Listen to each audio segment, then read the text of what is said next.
Welcome to Your College Bound Kid, a podcast for parents, college counselors, students, and anyone who wants a weekly deep dive into the world of college admissions.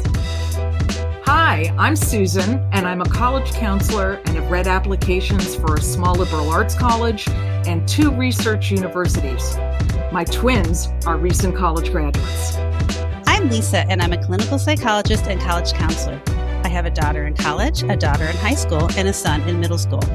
After 30 years in Chicago, we recently moved to North Carolina. My name is Mark. I'm a college coach in Atlanta and the parent of 2 daughters. Karis, a graduate of Davidson College, and she is the founder of the Spanish tutoring company, SpanishHelpToday.com. And Joy is a wellness coach at the Keenan Flagler Business School at the University of North Carolina, Chapel Hill. And I'm so blessed to be able to work alongside both my beautiful daughters at School Match for You, a college counseling firm that I founded in 2010.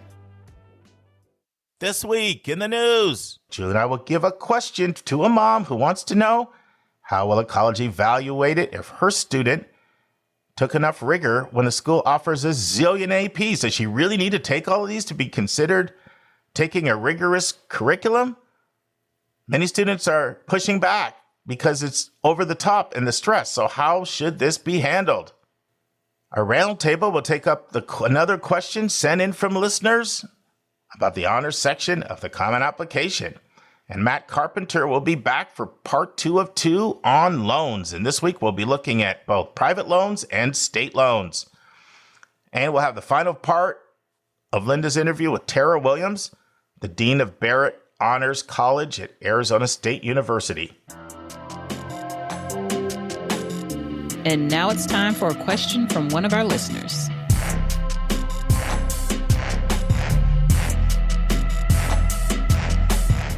All right, Julia, want to guess what question this is we're about to answer? Yeah. What number? 200. That's right. I already told you. 200. Yay. Oh, but finally I got a guess correct for once. Well, you're not that bad on your guesses. There was one time you just completely nailed it on something. I was like, I'm like, you're good. I can't remember what it was. So, oh gosh. Yeah. This is question 200. I have to thank you guys because, first of all, we got rid of people writing in questions and we switched over to speakpipe.com/YCBK. We did it for a couple of reasons. We talk about how we're a listening family, and I just think it adds a community feel to hear everybody's voices in their own words from so many different places. But part of me, when I made that announcement, I was like, I sure hope people feel comfortable doing it. And the fact that we have 200 tells me they do feel comfortable doing it. And so, occasionally someone says, well, how many can I send in? I would say if you want to give yourself a quota of about 4 a year, 1 a season, that's cool. So you can absolutely be a repeat asker. We love repeat askers. I'd say cap yourself at about 4 a year, and that's good. But let's play question 200, which I think's a really good one. It's appropriate for the mark that it gets, question 200. I'll play it and get your thoughts. Hi, this is Lori from New Jersey, and I would love to get your insight on how selective schools are evaluating rigor in the context of highly resourced schools. So I hear you talk a lot about how colleges expect you to take the most rigorous curriculum, and they evaluate you in the context of your high school. So I'm wondering, what does that mean in a high school that offers the entire AP catalog and has tons of opportunity to challenge yourself with honors and accelerated classes? What does top marks for rigor look like in that environment? Is taking 6 or 7 APs and then rounding out your transcript with a bunch of honors and accelerated going to get you top marks for rigor? Because by most measures, that's an incredibly rigorous curriculum. Or is it going to sort of get relegated to, say, a 4 out of 5 because someone else in the school has figured out how to take 10 or 12 APs, and thus it doesn't look as rigorous in the context of their particular high school? And then in contrast, I'm curious how you score rigor in less resource schools, because I've heard you talk about how a kid can't be penalized if they don't have access, which sort of makes sense. But then I'm wondering, how do they get scored? Do they get sort of a neutral 3? Because some might argue that's being penalized. Or do they get a 5 out of 5 because they've done everything they can, even if there isn't a lot that's available to them? And I'm particularly curious about the contrast between these two scenarios, because I'm seeing a growing trend in my school where over the years, the level of rigor just keeps ratcheting up, and kids are taking more and more AP classes, and it's getting very stressful and very difficult. And so a bunch of people are moving their kids to private schools that intentionally don't offer these honors and AP classes, with the theory that then the kids won't have to challenge themselves as hard and they'll get higher marks. And since they can't be penalized for rigor, they'll be better off. And I'm just wondering, is there truth to that argument? Does that really happen? Or maybe the colleges, is there some way that they're recognizing those kids that stay in those more competitive high schools and sort of give it their best go, even if they don't end up being the most rigorous of the curriculums in their school? All right. Thanks so much. Really appreciate what you do. If you listened carefully, you would have heard of the question that we were also asked by Lori: how students coming from under-resourced schools are evaluated for rigor. And we never got into that today, but you and I will be back for part 2 to this question. Well, this is a great question, Lori. So thank you. I do want to make one little point here that just because a high school might have a lot of APs does not actually necessarily mean that that's a well-resourced high school. There's a lot of high schools in the U.S. that can take in AP funding and therefore offer those courses, or to be competitive for the small percentage of students that do go off to college for preparation, they offer them. But you could go to some of the most, a high school that might send 2% of its students to a 4-year college, and they might offer the whole AP suite. So I just do want to make that distinction as well. And just a reminder, too, that the AP classes are taught to an AP test. And just because it offers the AP does not mean that that's potentially, it could be the most rigorous option in the high school, but it doesn't necessarily mean that that student is uber competitive for selective places. I used to recruit in Southern California, where most of those public schools offer APs, and the average would be a score of 1 on all of those APs, right? So I just want to make that distinction real quick, just because I also don't want to mislead anyone. But certainly we all, a lot of us live in these places where there might be those high schools that offer like 40 APs. In Massachusetts, Lexington High School is what I think about. And I think this family has had many a client from Lexington. And then outside of Philadelphia is Conestoga High School, which is also known as like, it's weird if a student doesn't take like 15 APs. So I think it's really important to first start. It's really contextual, right? It's just based on what your high school offers. And just because they offer so many APs that maybe there's not a cap, a lot of high schools, independent and public, actually have introduced caps to APs to say, hey, you can only take 4 a year, or you can only take 5 your entire 4 years here, or you can only take APs in certain areas. So just because they offer the whole suite doesn't also mean that a student can take all of those. But for the rare instance where they can do that, and I know that these high schools also have some really stressful, toxic environments surrounding the amount of APs taken. Pretty much both schools I read for really aren't looking to see if a student took all APs all the time, if that's an option. But did you what would be considered the most rigorous or the most demanding curriculum did you at least try to get to the highest level in each of your 5 core subjects, right? So that would mean that maybe your school offers AP pre-calc now, but AP, AB, or BC calculus would have been like, check, already most rigorous for math. Maybe you took AP US history, but you didn't take AP world and AP human geo and AP psych, right? But you would still get a check for, hey, I took one of the highest option or most the highest slated class, if you will, in the social sciences. So while it's great if you can see multiple, both schools I worked for, we're just kind of looking for that threshold. Like, did you challenge yourself appropriately? And it didn't have to be across the whole curriculum either. You could have strength in certain areas. So yeah, I'm not making sure you took AP art history or AP studio art. But if you're interested, and this is the good question part that Lori was talking about, is about the major. So if I have a student that is applying to a really selective school and they want to be an engineer, I'm really hoping you've got an AP math and an AP science, preferably physics, on there, rather than did you take 7 APs, but they're all outside of a discipline that your major is related to.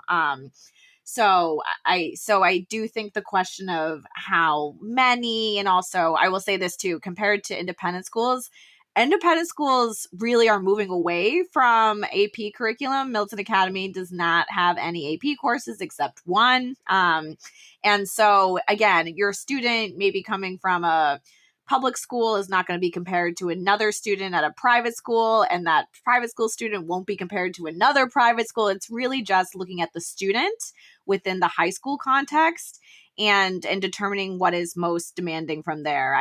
I'll be honest, when I'm a reader, I count how many APs and I list which ones, and it matters which ones I list, not the count, right? Let's talk about that a little, Julia, because I find that subject fascinating. I've had a little conversation with Vince and a few others on the podcast.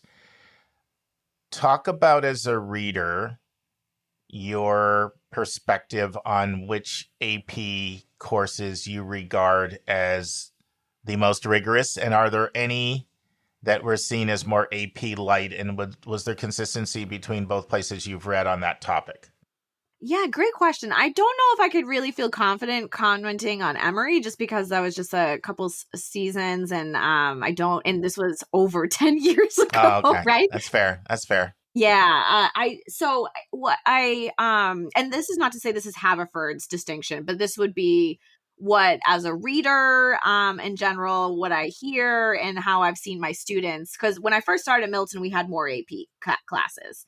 And I should also say, sometimes, and counselors, if you're listening, this is where you can really help, is there can be a distinction at like where generally that AP is not seen as rigorous as another AP, but the school itself, it's like they're, like I once there was a school out there that their AP art history is like the hardest class that they have. I'm right? really glad you brought that up, because that nuance is really important. I think people can find it helpful to know some of the APs that tend to be more respected, but it's really important to know that there are exceptions like that, because schools are concerned with rigor. If a school counselor was to say this may be the most rigorous class at our school, then all of a sudden a college could look at that art history class very differently. So I think that's really, but go ahead. What would be some that you would say would be on the I'm really glad this student took this course list? What would you say? Yes. So that would be both AP calculus, so A, B, and BC. I would say Yeah. any of the physics, Yeah.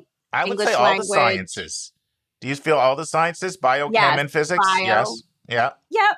Not as much with chem? No, yes, chem, definitely. Yeah. Yes. Yeah. I think too, not just APs, but I think some colleges don't see environmental science Right. as Yeah. That's as one that is hard-hitting. perceived as, and just like they can sometimes see statistics instead of calc as kind of maybe taking the softer path, even that we know it has tremendous practical, value. Right. Then if you're taking an AP foreign language or Latin, like amazing, Yeah, because yeah. that would be a 5 core subject. I think within the social sciences, I'm thinking U.S. history and world history. Yeah. For the thumbs up for those. Yes.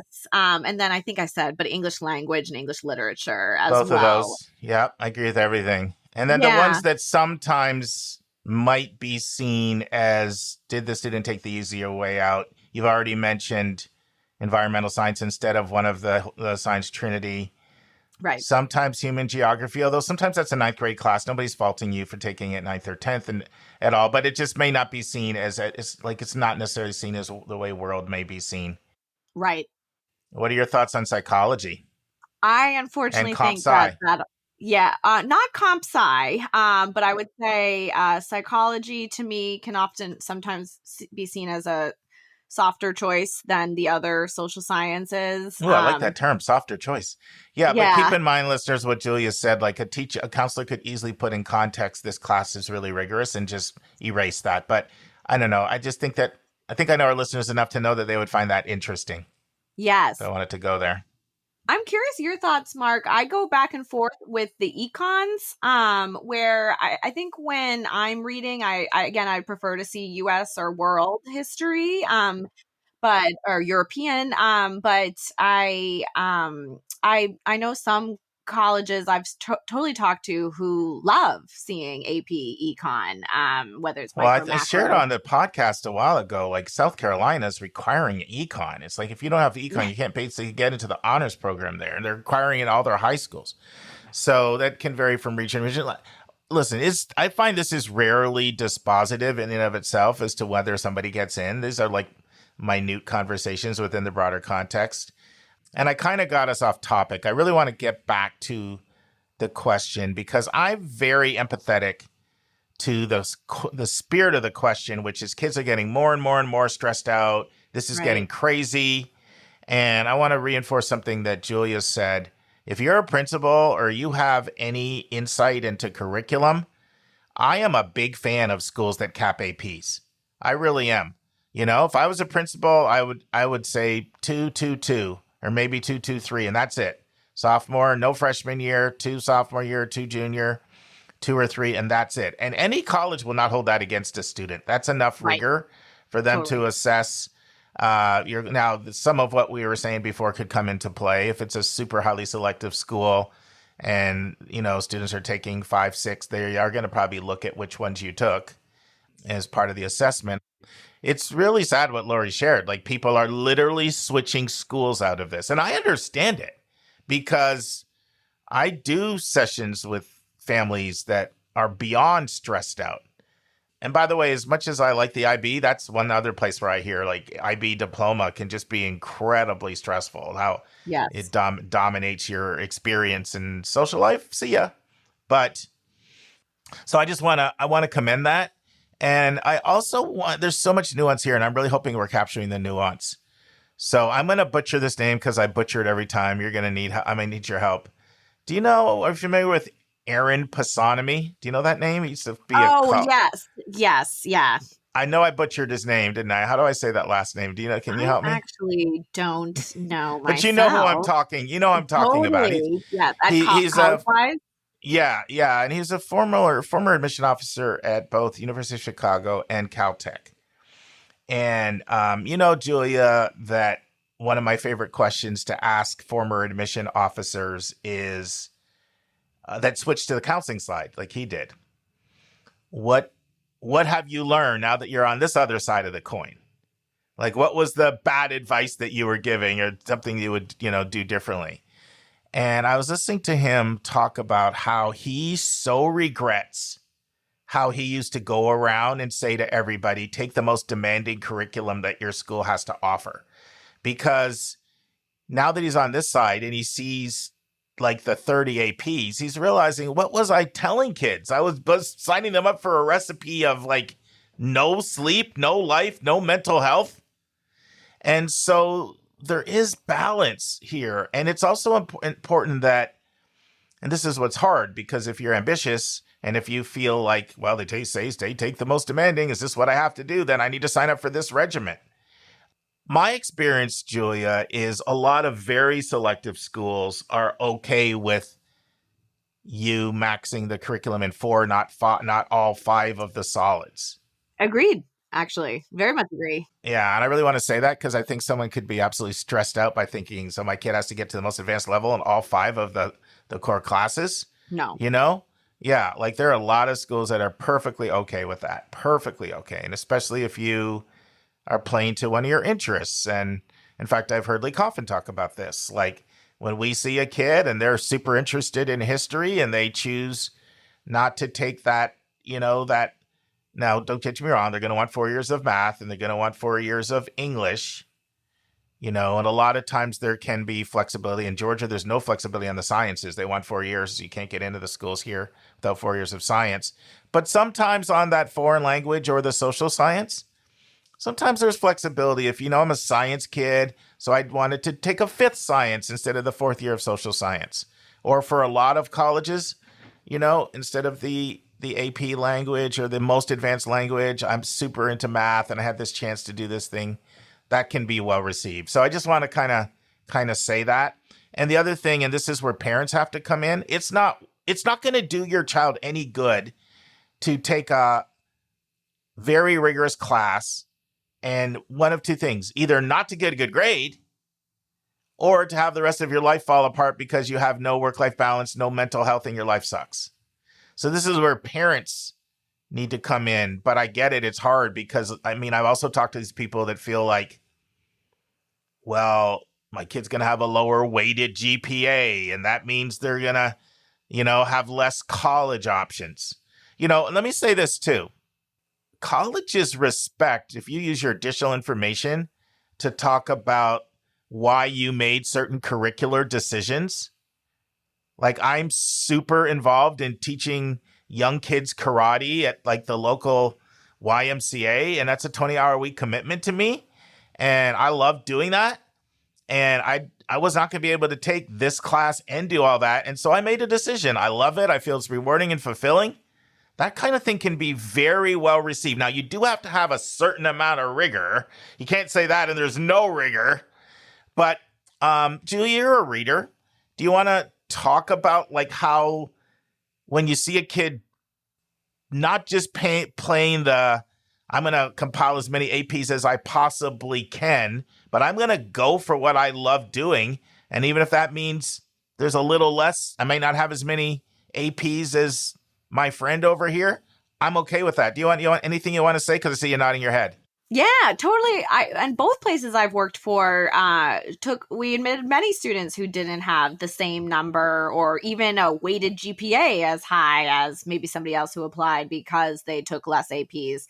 One of the institutions I worked for, which is really true at most colleges that use a GPA, is they might look at the GPA provided by your high school, but most of the time they recalculate their own, right? So I at Emory, I would get a GPA, but I would calculate it to Emory's standards, recalculate it, right? So even though you might have a higher weighted GPA because you took a bunch of APs, that is not the end of the road of the full story whatsoever. And then also for the let me say something on that for a sec, Julie. I said something the other day. I was talking to a family I'm working with, and then after I'm like, gee, that sounded really rude. I hope it didn't come out wrong. So it was the first time I was meeting with someone, and they were telling me they're going on about the GPA is, and I said, I'll be honest with you, the GPA doesn't kind of mean anything to me. Like, GPAs mean nothing to me until I can see the grading scale, I can see the context, I can study the transcript.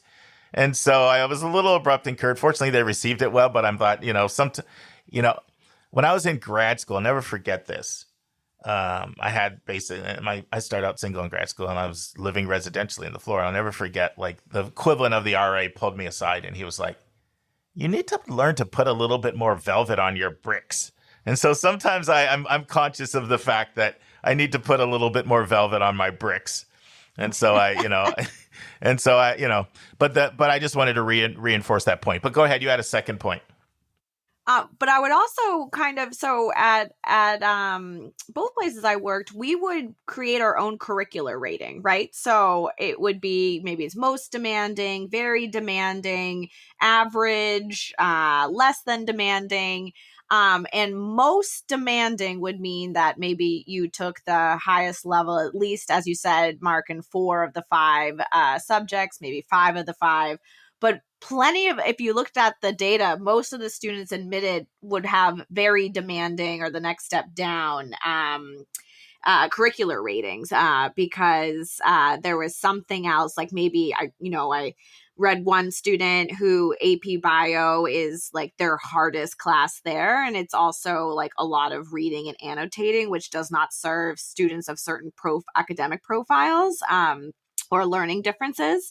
And so a student wrote about how like AP Bio would have required me to get like an outside tutor to do the annotations for me, things like that. And so as much as I'm actually applying as I'm hope to be pre-med, this didn't work for my learning profile. And there's other ways I can kind of do better in a AP class that is not maybe suited to just taking this test at the end of the year, right? Or I could do well in a rigorous class. It doesn't have to be the AP version of it.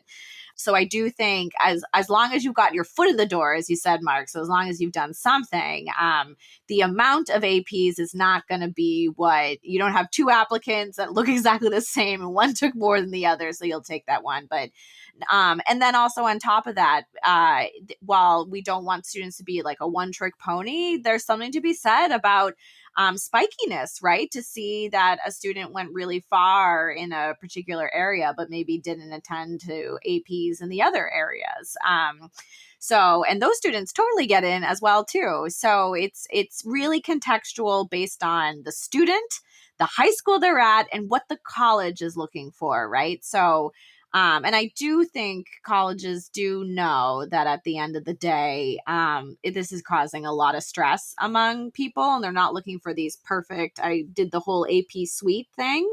That also being said, I think it's important to note that while you can provide your AP scores for colleges, like most colleges are not using your AP score as part of your candidacy, right? So really, if you take a bunch of APs, maybe you'll get a little academic credit. You get to brag a little bit if you get some 4s or 5s, but that's really all it means at the end of the day. Yeah, and I want to really, all those points you said are really well taken. The spiky point is important because of, once again, colleges want people to be authentic and to go for what you love. And you really, really love, like, British literature, and you did an independent study because, instead of another class, like, I love it. It's an insight into who you are. Like, they love stuff like that. But I really also want to reinforce the last point Julia said about the school. So, I don't know, it was probably about a year and a half ago, I did this episode where I looked at, there's approximately 2,400 four-year accredited federally granting institutions in this country, not-for-profits. So I looked at like the 1% would be the 24 hardest schools to get into just from my experience. And I shared that. And then I ended up doing like 75 hardest schools just from my experience to get into. So like both Haverford and Emory, they would be in the 2% club from my experience. Like they're not in the 1% of the hardest, but they're in the 2% of the hardest. So, schools in the country to get into. So just understand, like we're talking a lot from all the principles that we say still stand, but we are talking about highly selective admissions. And yeah, 4s and 5s are going to be really respected at schools like Emory. And in fact, Emory's told me that many times. 4s and 5s, we like 4s and 5s, not necessarily other stuff, right? And that's going to be true for Haverford. Like 4s and 5s are going to be like good AP scores. There are so many really good selective institutions in this country. In fact, some of your most selective public schools in this country, they're like, they love 3s on APs, and so just understand that all of this will have a different application depending on the selectivity of the schools that you're applying to. Like the principles still apply, but like, for example, Julie and I were talking about maxing out the curriculum in 4 is perfectly fine. Well, maxing out the curriculum in 2 is fine, depending on the level of the school you're applying to, right? So all of this is so contingent on the selectivity of the schools. And I just can't say that enough because we all had this situation before where we get a student and let's say they're a B student, and we've talked about this before, Julia. Let's say we have a student and then they're a BC student or a CB student. And there can be a perception, I don't think my kid's going to get in anywhere because so much of the media talk is about the selective schools because when people like the New York Times and everything do articles, they know they're going to get a lot more clicks if they talk about Princeton and Stanford than if they talk about Samford in Alabama. They just are. So that's, at the end of the day, they have to generate clicks. So they write about things that generates clicks. And, I try to strike that balance on this podcast. Like, I know if we did a webinar and I had on Fitzsimmons from Harvard, that place would be packed. Lee Coffin, it'd probably be packed. If I brought on someone that nobody had ever heard of, attendance would be lower. So I'm aware of that, but at the same time, we try to expose you to schools you haven't heard of. With our college spotlights, we try to strike a balance between, okay, give people what we know they want and give people, it's kind of like, okay, I know everybody likes pie, so we have to give pie, but we also need to give some broccoli too, because broccoli is good for you. So I don't know if that's the best example, but it's just really important. I really want people to know that there are less selective schools that are really happy with 3s. Nobody really likes 1s or 2s. I will say that on AP scores. But in terms of the number of how much rigor is good enough, that is so contingent on the school. There are so many schools that are happy just to have an average kid who's a good kid and it will be a good citizen. There's so many schools. In fact, there's more schools out there than there are of these highly selectives by far. It's not even close. I mean, Julie and I could have a student that's like a 2.7 GPA with, no APs or 1 AP, and we could build a college list for them where they could get in boatload of colleges easily without even thinking about it. So I just don't want someone to get discouraged if they're thinking, oh my goodness, like that doesn't sound like my kid. They're toast. So I just wanted to say that. Thanks, Julia. Thank you. Anything else? Or you think we're good? No, that's pretty good. Those are good questions. Yeah. Awesome. The first question we're going to play is a few questions, all great questions. Amanda from Texas, part of our listening family. She sent in a number of great questions over the years. Hi, Mark. This is Amanda from Texas. I've really been enjoying your series on filling out the Common App activities section. It made me think about in the fall when my daughter was filling out her Common App. There was a section for honors and awards. My daughters go to a very small private school. They have about 20 to 30 students in each grade in the high school. And our school doesn't give awards or honors. So she didn't have anything really to put in that section. Our school doesn't rank because we're just trying to foster an environment of encouragement and collaboration instead of a cutthroat environment where all the students are competing against each other for a rank or an award. I guess my question is, how many schools are like this? Is our school unique in the fact that they don't really do any awards or honors? Additionally, since we don't rank, our students are not eligible for the top 10% automatic admission to Texas state schools, so they have to be holistically evaluated. Is this something that is going to hurt our students, that they don't have any awards or honors when they're competing against students from other schools who do? Is this something that should be put on the school profile so admissions officers are aware that this is how our school operates? I'm just curious what you think about all of this. Thank you so much. Susan, why don't you start out, and, Hillary, if you have anything to say, you can chime in, but go ahead, Susan. Well, thanks, Mark, and thanks, Amanda, for these good questions. You basically described my college counseling career at the school where Mark and I worked together for a period of time.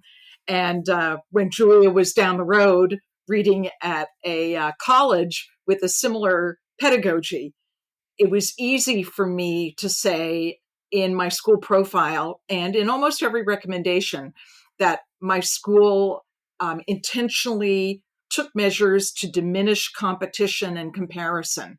This happened to be a school with a religious ideology that was in respect to. Some of you who are familiar with Quakerism understand that comparative statistics are an anathema, basically, and avoided really in all respects. My school carried it farther in that we didn't calculate a GPA or a rank in class, but we provided a great deal of information, both quantitative and descriptive, as part of the information that we shared with colleges when students applied. It was extremely important. Even though my school, Amanda, was bigger than the one you referenced, we had as many as 100 kids in a graduating senior class. But while an independent school, it was had a clear mission that was carried out over the curriculum, the residential life, the extracurricular life of the school. And it was my job to make sure that the school profile clearly articulated that. So when an admissions person picked up an application who might not have had any familiarity at all with either my school in particular or with the body, the organizing body that ran the school, that it was right there, plain and simple, that they understood. Now, when it came to awards and honors, we even went so far as to not use those terms.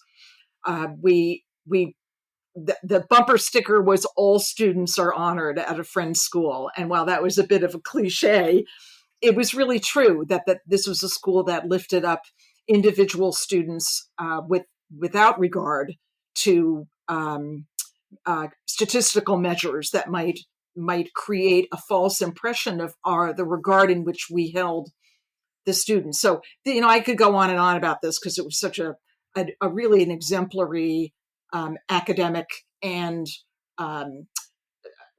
pedagogical type of school. And there are other schools from other backgrounds that would share, similar values. And, I've read for 3 different colleges. Hillary's a longtime admission counselor, Vince, Julia, all of us. And you become very accustomed when you read applications to look at every student in the unique framework and context of their high school, be it public, private, parochial, you name it. Even within public schools or independent schools, you can't make assumptions about schools doing things the same way. So at our school, and Mark will remember this, we recognized students. We didn't honor them. And semantics are semantics, but it made a point that we did not equate honor with an achievement. We respected every student and wanted to recognize them for a wide variety of accomplishments, whether it was, academic achievement or particular departmental awards or, whatever. But there weren't very many of them. And they tended to be very deeply, intentionally constructed, not just around quantitative measures of achievement, but around character and influence on the community.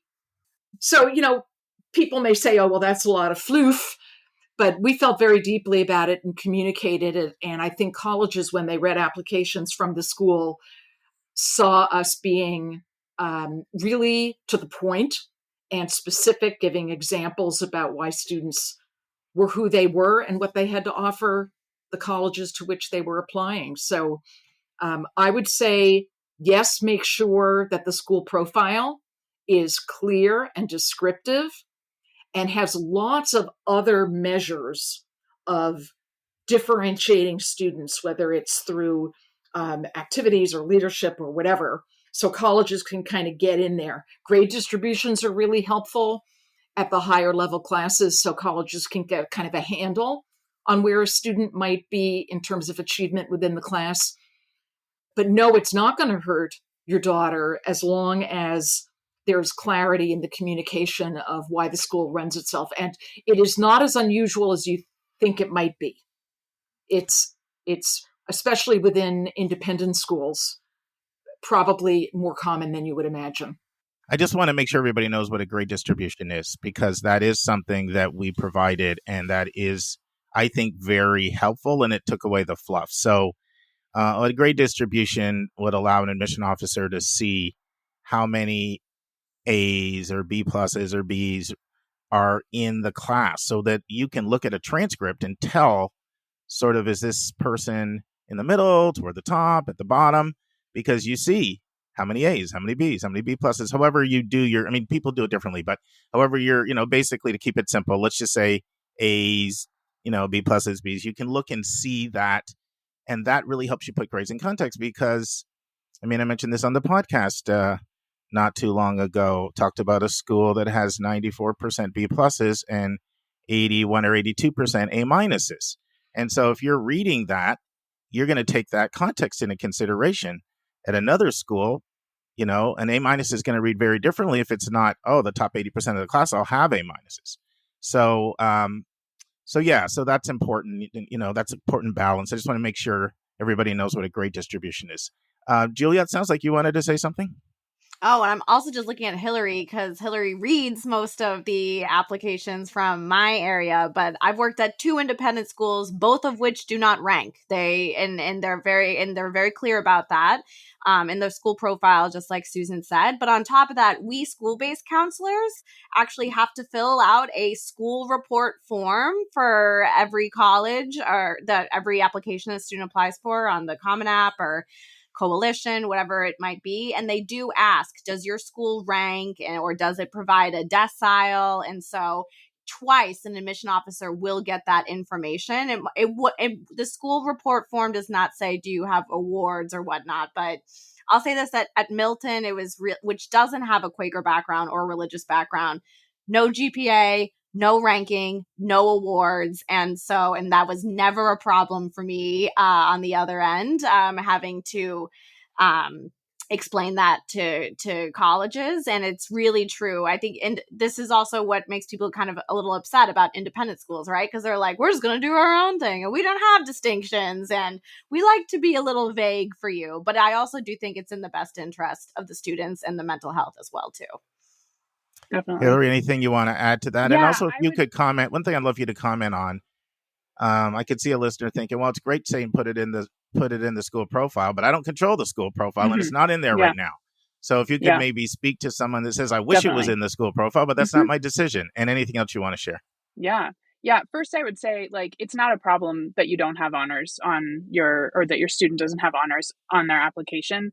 I was actually talking with our dean, Karen Christoph, this afternoon, and I said, hey, I'm going to be talking about honors. Do you have anything you want me to make sure I say? And she said, make sure that people know that we admit a lot of students all the time who don't have honors on their application. And that is not a requirement. I see Vince over there giving me the hands up. So I think he agrees. It's not a requirement to have honors in order to, be admitted to a highly selective school. So that's the first thing that I would say. The second is, yes, get the school profile, check it out to see whether you feel comfortable with the way that your school is described in there. And you may or may not have a relationship with the counselor or the head of school, principal, whatever and you are certainly I think it's fair game to say, hey, I'm interested in this school profile. It looks like there are a couple, I don't feel like it really captures the essence of our school. Is there anything I could do to help you? Would you like feedback on it? I think a lot of times counselors and teachers don't really have time to rework their school profile. And if that's a service that you can provide as a volunteer to sort of help give feedback, or if you're, a graphic designer and you can help with the print layout or whatever, that oftentimes is welcome feedback. I've done that at my own kids' school. But before I started working for Colorado College, and I didn't feel comfortable offering feedback and didn't really know anybody at my school, I requested the school profile and immediately was like, oh, this is not going to cut it.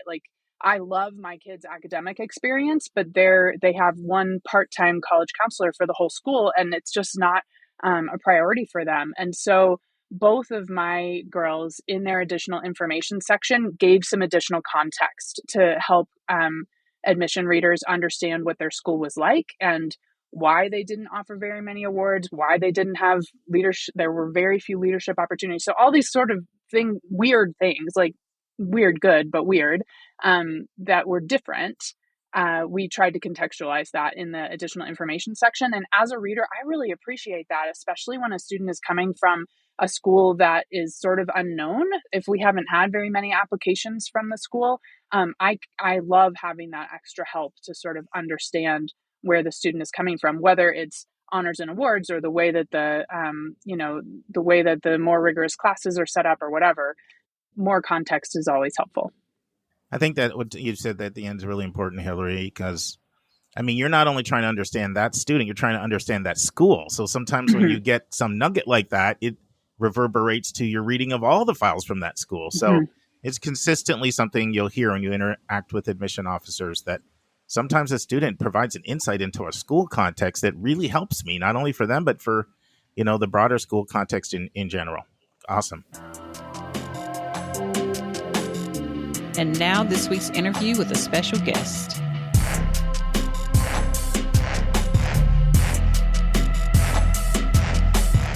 Friends, in part 2 of my interview with Matt Carpenter, where we're looking at understanding 4 different types of student loans or parent loans for college, Matt discusses the pros and cons of private loans. Then Matt explains what an origination fee is. Matt shares what he feels are the best private loan companies out there. Matt shares a very creative way to get the best rate on an outside private loan. Matt shares a major caveat to be aware of about private student loans. Matt shares why state loans are often overlooked when they should be considered when a student needs to borrow for college. Matt talks about variable loan rates. Matt gives his recommendation of whether he usually advises students who have a 529 or parents who have a 529 to spend it right away or to spread it out over 4 years. Listen and enjoy. Let's transition to private loans. You've got a strategy that I love that you teach around private loans, and some of the ones out there that you have found offer the best rates and others that match. You want to talk about that? Because I think that's really clever and creative. Yeah. So, I mean, look, if I have 5 different people walk into my office and ask them what's the best loan for their family, I could be giving 5 different recommendations, right? And so everybody's a little bit different, but this year there's some interesting things happening within the private student loan marketplace. Now, generally speaking, private student loans are going to be the most competitive rates. If you have a decent credit score, a somewhat robust application, you're going to get rates as low as kind of the high 4s this year, if you're as kind of good as it can get, which again, we're talking about half of the rate of the plus loan, right? Now, granted, those are your strongest applications, but obviously we got some wiggle room between that and 9+%. The other thing with these private student loans, again, with very few exceptions, there's no origination fees. Okay, so so that's very relevant compared to 4.25 points, right? Hey, Matt, in case someone doesn't know what an origination fee is, you want to just briefly explain it? Sure. Basically, what it means is like when that money is dispersed, not all of it is going directly to the college. So if I borrow $10,000 and there's no origination fee, the college gets $10,000, right? But if there's an origination fee on there, that's going directly to the lender, or in the case of the federal government, directly to the federal government, where not the whole $10,000 is going to get dispersed to the college. We're going to hold a little bit back. So we got to borrow a little bit more, or no, that gross amount that we're intending to borrow is not all going to the college, right? That's a good point. So, and again, it's just relevant. Oftentimes those details get missed, but they all add up, believe me. But a couple of things just in the private student loan marketplace. Earnest in particular, I like their program because they have just a rate match guarantee. Right now, again, I don't represent Merit Earnest, so I can't, stand tall on that. However, we've done our diligence and we've seen and heard kind of directly from some of their representatives that that's basically true. Now, again, they said we reserve the right to make exceptions and things like this, but they more or less greenlit us to say, you can say and I think they wanted to be careful and err on the side of competitors, right? But they're basically all competitors in this space. So what we'll recommend is say, hey, go try a couple other student loan options, try Sallie Mae, try College Ave, right? See what they come back with. Then go to Earnest and see what they come back with, right? And if you find some better options out there, bring that back to Earnest. And again, I don't know. I can't say for sure if Earnest would match state rates, for example, or some other kind of onesie, twosie, smaller private student loans that exist out there. I don't know. But they're motivated to get your business, right? So I have a feeling odds are in your favor, right? Without being able to truly endorse that. Now a caveat that I want to add here that I left out of the PLUS loan conversation. Another reason why some people like working with the or taking the PLUS loans, because you're working with the federal government. In short, they're more flexible. If something happens, they're going to work with you in a way that private lenders are probably not. These are banks. These are businesses. This is Wall Street that you're working with here, right?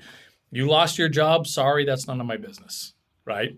Whereas the federal government is a little bit more lenient on that front. So I don't want to disregard that point because I do think that it's relevant. But from a rate standpoint this year, I have a feeling that we're going to be recommending people fall somewhere in this private student loan marketplace more than we ever have. And again, I like what Ernest is doing in terms of like, bring us the best rate. We'll match it. That makes sense to me. Do you find College Ave consistently beats out SoFi and Sallie Mae, or is it hit or miss? Yeah, look, it's those guys are a vault in terms of exactly how they are assessing potential borrowers, right? And their exact formula, but they're all pretty close, right? They're all pretty close. So it's pretty rare that we'll find that the same family will apply to three of those different lenders. And come up with something that's radically different, right? Again, they all have a very similar model in terms of assessing potential borrowers. And this is somewhat anecdotal, but this year we've seen College Ave, I think, come in consistently the lowest. But again, that's not a data-driven comment. Friends, I cannot emphasize enough how much you really have to read the fine print with these private loans. As Matt said, these are banks, and they're motivated to make a profit. One need only read about the savings and loan crisis or the defrauding that Wells Fargo did to millions of customers to know, buyer beware. Now, Matt mentioned that one thing he likes about the Parent Plus loan is that the loan is abrogated or abolished at death. One reason why this point was so cogent is because this is not necessarily true of private loans that are often in the student's name, but they require a cosigner, which is often the parent. And should you as the parent pass away, the loan may very well now solely be the responsibility of the student to repay. I find private loans are best when you know you have a lump sum of money coming in. Let's say a bonus at the end of the year. And you have a very high credit score. So you're able to get a really low interest rate. Maybe even half of what the Parent Plus loan will charge you, especially now that it's over 9%. And then you pay it off right away before some of the disturbing things that are often in the fine print are able to impact you or your student. But the bottom line is read the fine print very carefully for any private loan. Let's take a break to learn about Mark's recommended resource for the week.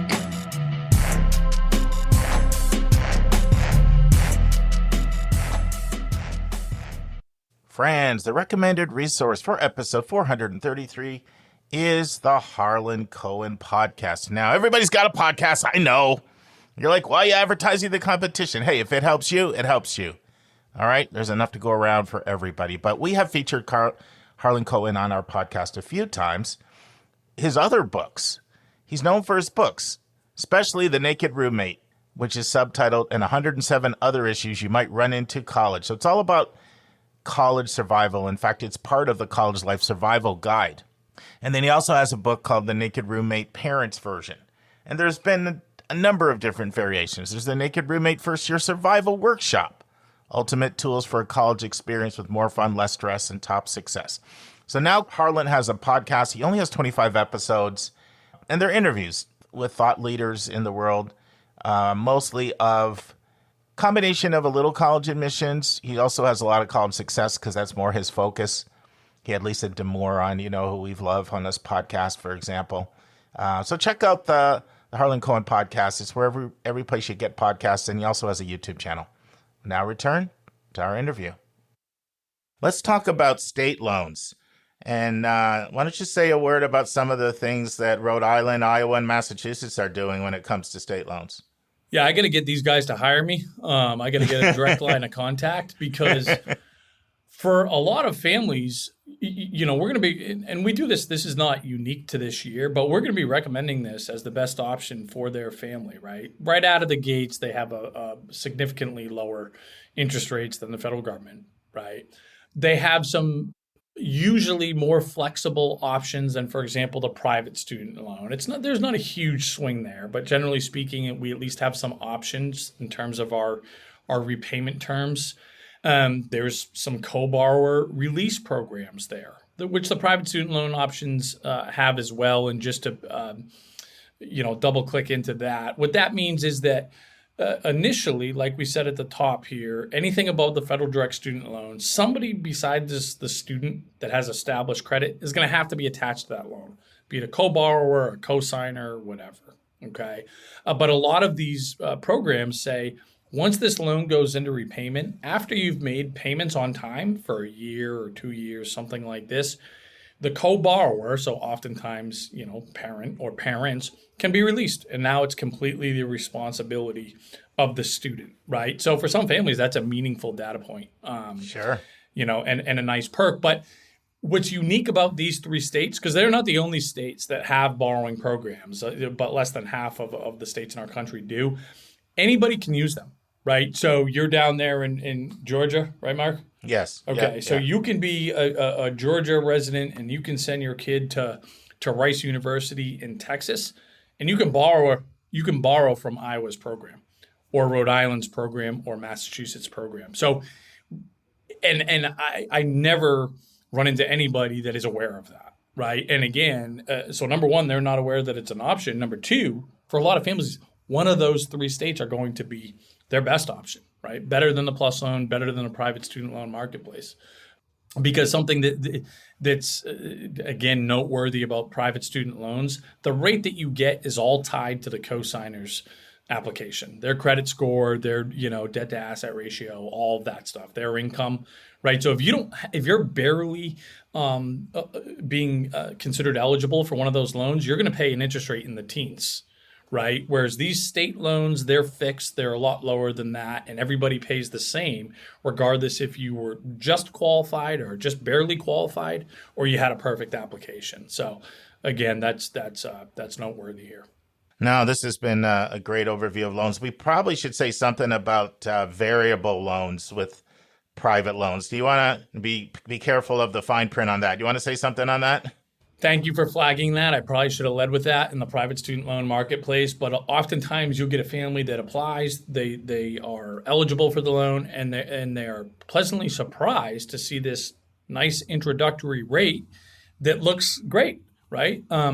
However, that's usually the big shiny rate that's on top of the page. In the fine print, it will usually say, I'm not crazy about the transparency or lack thereof for a lot of these lenders. It'll say, oh, by the way, this is variable, and it changes quarterly, and it's capped at 19% or something insane, right?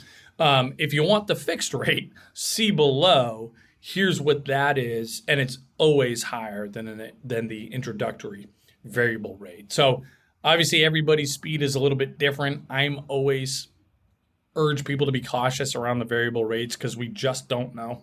We just don't know. We're truly gambling. And so I'd rather see a fixed rate and say, okay, at least I know what I'm signing up for the life of this thing. Totally agree. No, this has been great. A lot of times people don't realize that financial aid is grants and scholarships, but it's loans and work study too. All 3 of those things are part of financial aid. And so it's good for us to kind of do a deep dive on that. I'm going to ask you a 529 question, Matt, and then I want to get into College Aid Pro. So one of the common questions I get asked is, I've got $60,000 in the 529. It's clearly not enough to pay for 4 years of college. Do I do 15, 15, 15, 15, spread it over 4 years, or do I blow through the 529 right away? How do you answer that when you get that question? So generally speaking, right, I mean, quick CYA, we can't give firm financial advice, Sure. right, to the masses here. And there'll be some variation, but generally speaking, for most people, how we'll coach that is to exhaust it up front, right? So if we have to come up with $30,000 a year for college after the federal direct student loan, because we will recommend the federal direct student loan. Now, another point there is it's use it or lose it, guys. So if we owe $30,000 for the first 2 years and we don't take that federal direct student loan, we can't go back junior year and say, oh, I want to borrow more through that program this year. It's use it or lose it. Okay. So we will recommend in that hypothetical, we take the federal direct student loan, but then we exhaust our balance up front, right? If we can delay borrowing any amount of time after the federal direct student loan, we're going to do it. If I can delay borrowing for a semester, I'm going to do it. If I can do it for a semester and a half, 2 years, I want to do it, because as soon as we start borrowing, the meter is going to start running on the interest. Okay. So to me, maybe the argument against that is, well, maybe if I keep the money in a 529, it can earn more than the interest on the loan. That's a big gamble as far as I'm concerned. And it also means that you are invested fairly aggressively in a time horizon that shouldn't allow you to do that, right? Usually your 529 during the college years, you're just about all in cash, or you're invested very, very conservatively. So it's a bit of an unreasonable expectation to think, well, I'm going to borrow at 6% and just, hope and assume and trust that my 529 is going to earn 8% and I'm a net winner, right? So again, generally speaking, with very few exceptions, we're going to exhaust that on the front end, and then we'll worry about borrowing on the back end. All right. Thanks for that. And now it's time for our College Spotlight of the Week.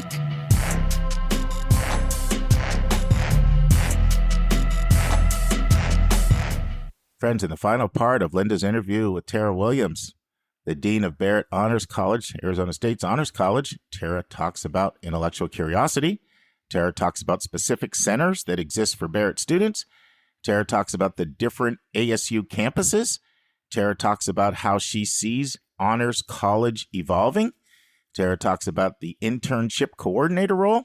Tara talks about her advice for parents, college counselors, and students. And Tara goes on the hot seat. Listen and enjoy.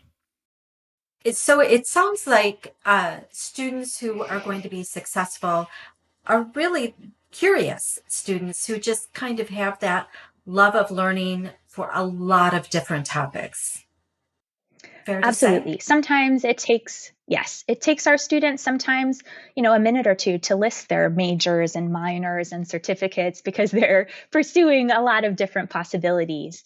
But Barrett students are typically really intellectually curious. So it's not uncommon to see the engineer who is a music minor, for example, right? Students who really have that diversity of interests and are curious about big questions or interesting ideas and are really engaged. They want to be around other people who want to talk about those things together.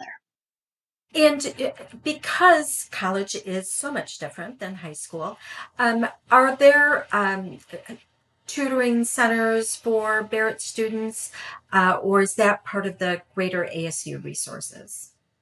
So yes, and again, certainly the university has great resources to support students in being successful, but Barrett also has resources that are tailored to our student population and their needs in particular. So we have a Barrett Writing Center, we have a Barrett Math Center.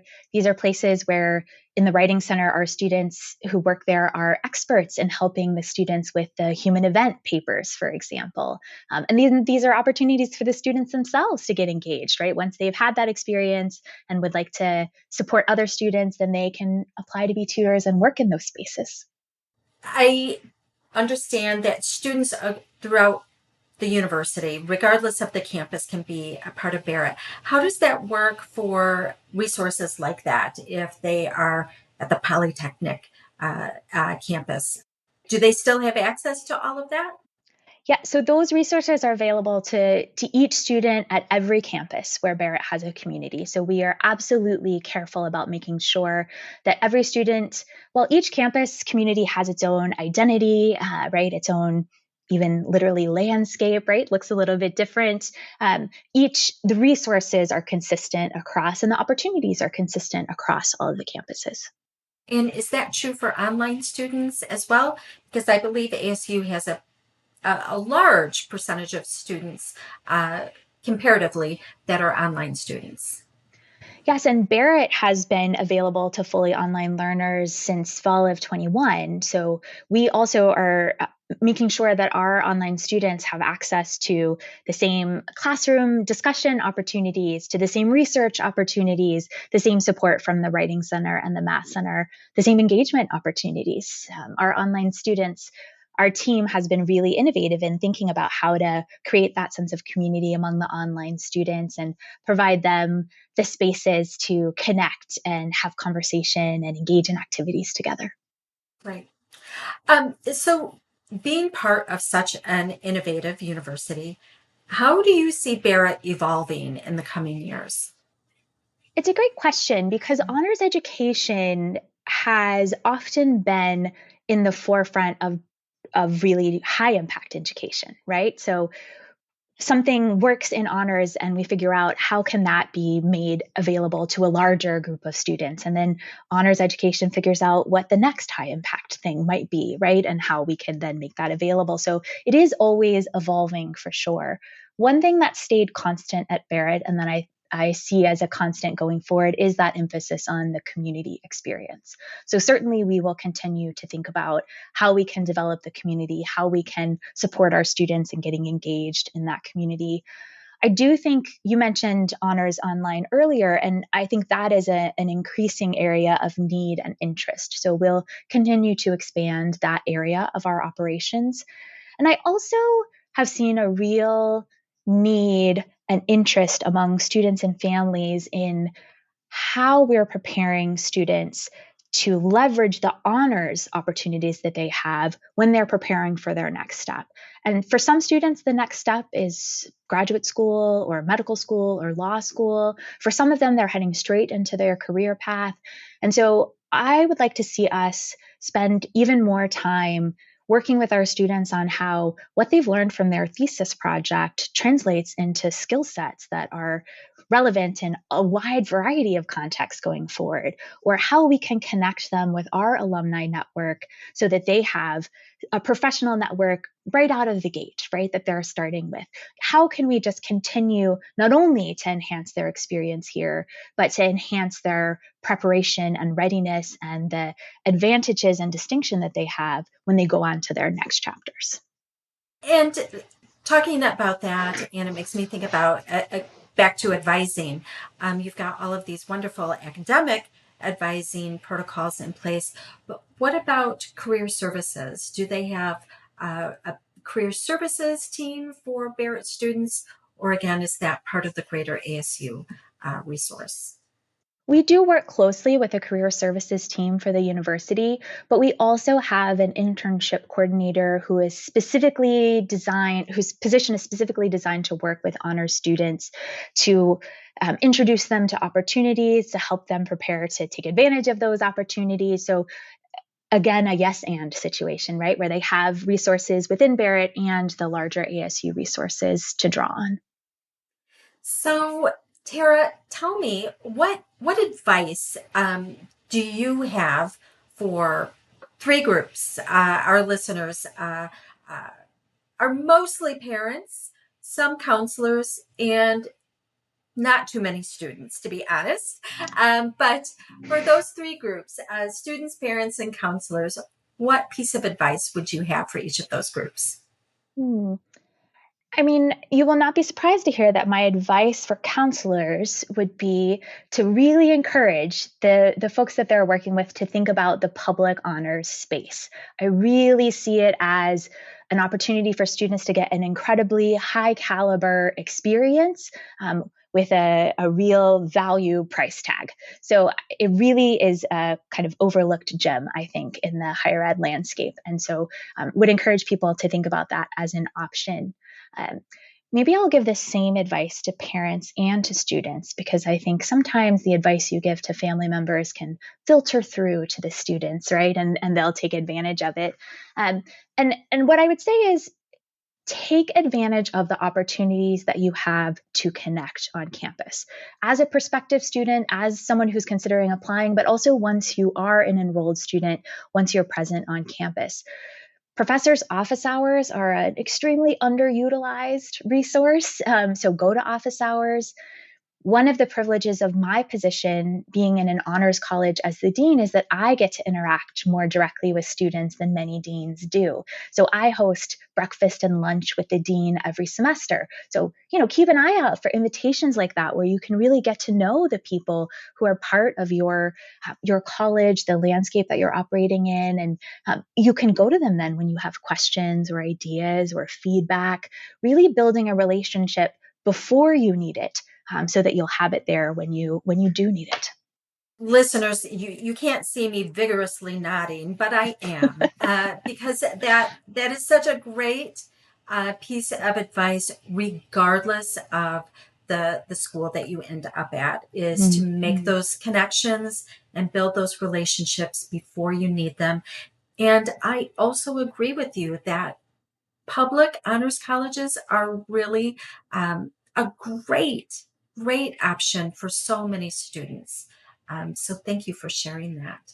And where should families and students go to find out more about Barrett? Just write to the ASU website and do a search for Barrett? Sure. barretthonors.asu.edu. Lots of great information there about what Barrett has to offer, some of our special programs, partnerships, for example, with Mayo Health Clinic, with Honors Health, with the law school at ASU.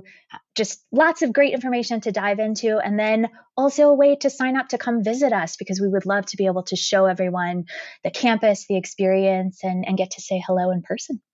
Yeah. You also have online info sessions, and so this We summer is a absolutely great do. time to take advantage of that. Yes, Perfect. we have all sorts of opportunities for people to engage virtually if they aren't able to travel to campus, or if they want to get a sneak preview before they decide whether to come to campus. So, lots of ways to engage. Okay. So we're almost done, but no first-time guest gets away without answering a few hot seat questions. So these should be fun and easy. Number one, and this is probably really easy for you, given your history, but what book has made a lasting impression on you? In some ways, it is hard to pick because as an English professor, reading books was my day job, right? Goodness. Let's see. There are so many great books out there, but I think what I would say is my field of specialty was the Middle Ages. And so reading any text from the Middle Ages gives us such interesting insight into the similarities between people and their experiences and what they care about hundreds of years ago and now, as well as insight into what some of the differences are, right, in those experiences. So to me, part of the value of reading is to get that insight into other lives, other times, and certainly anything from the Middle Ages would give you that. I love that answer. Okay. So tell me, what would be the dream vacation and why?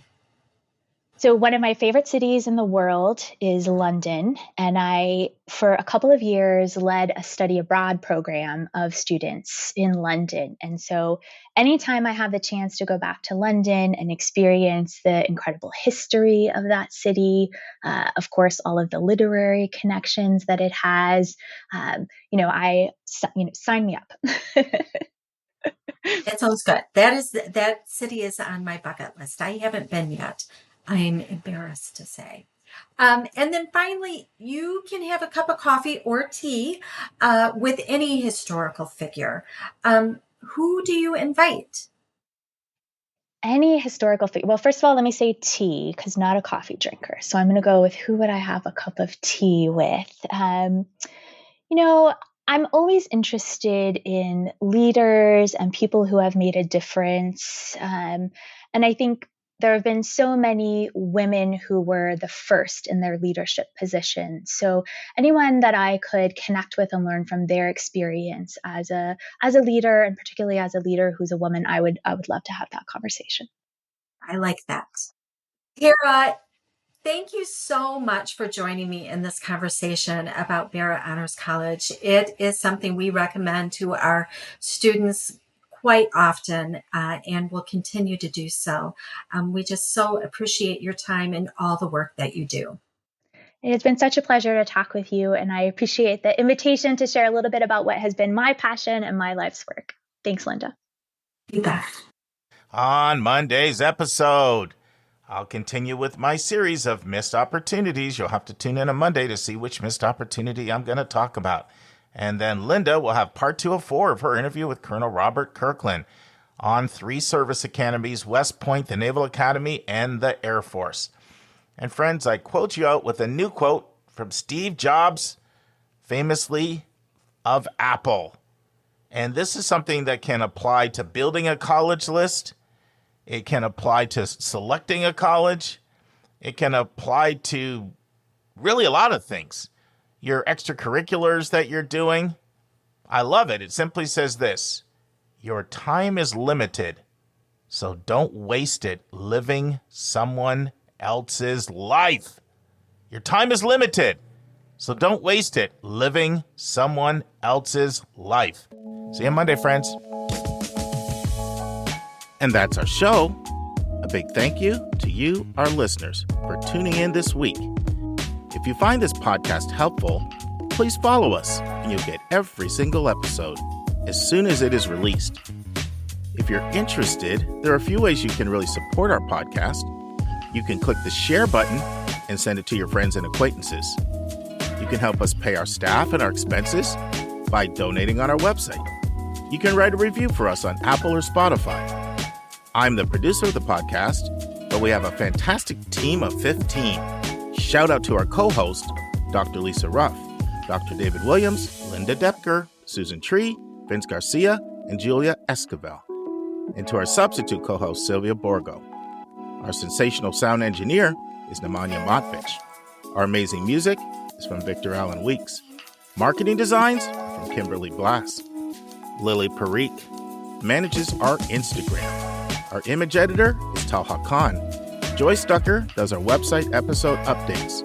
And our webmaster is Stalianos Dimitriou. And if you want to have a coaching session with Lisa, Linda, or me, just text me at 404-664-4340. If you have a question you want us to answer, or if you have a recommended resource or article you think we should discuss, just send it to questions@yourcollegeboundkid.com. Our favorite method is for you to record your own voice at speakpipe.com/YCBK. By the way, check out our website, where you'll find lots of content that is not on any podcast app.